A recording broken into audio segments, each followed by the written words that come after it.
Hello, I have harped on using growth as a metric for picking stocks on a number of occasions. You can check that out if you look at these three videos here. In the first one, I describe how value and growth are not really opposites of each other, that they are two mutually exclusive concepts. In the second one, I talk about how using growth as a metric doesn't lead to outperformance.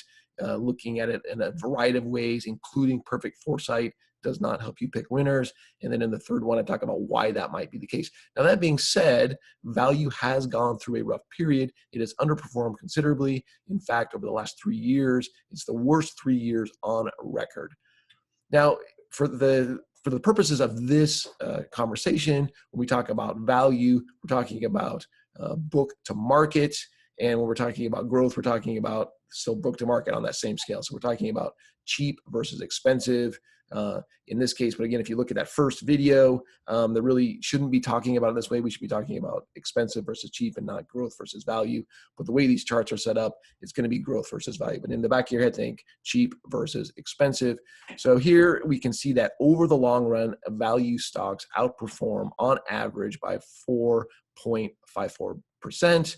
But it's not consistent. There are definitely times when value does well and times when value doesn't do so well. So if you look at the white bars, that's times when value underperforms growth or expensive stocks.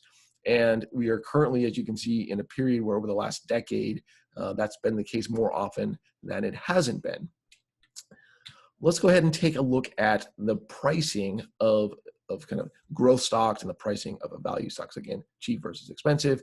But here we can see that in the world, ignoring the US, that kind of these growth stocks, these expensive stocks have not been more expensive except for during two periods, during the 80s and then during the internet bubble. And then the value stocks, if you look at them based on kind of their price to book ratio, that they're trending in this line where they normally are. But again, here, expensive stocks are some of the most expensive they've ever been.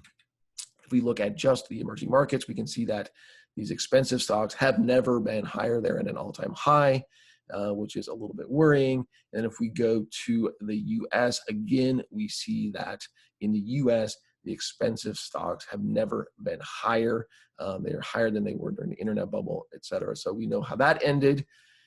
Ultimately, I think what you want to look for is if a company is truly viable and it's at a good value, that is going to outperform over any reasonable length of time. And we're certainly in a place right now when expensive stocks have not been more expensive. It's certainly worrying some for their future performance. I would be very leery of them, even though they've had this nice run. At some point, that run will end, and we will see a tremendous amount of cheap, inexpensive stocks outperforming. Again, over the long run, this is the case, and the long run could be really long. We could see a period like we have over the last decade where it takes a while for a value to outperform. Hope you enjoy that. Thanks so much.